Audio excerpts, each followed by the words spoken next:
Soliham, oliy ma'lumotli bo'lishing shart emas, lekin iymoning oliy bo'lishini xohlayman.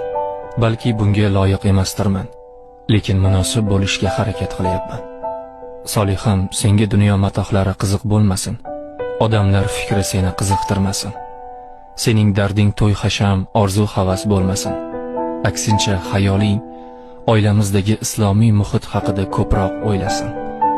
Alloh roziligi uchun, jannatdagi darajamiz uchun, ota-onalarimizga toj kiydirish uchun qanday qilib Qur'onni to'liq yodlashimiz haqida o'yla.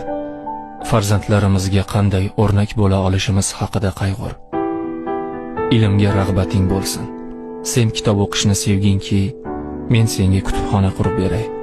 Uyimiz sakinat saroyi bo'lsin. Men uyga kelganimda sakinatni his qilay.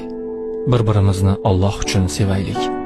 Birga Robbimizga hamdlar aytaylik. Go'zal muhabbatimiz bo'lsin. Birga qaraylik.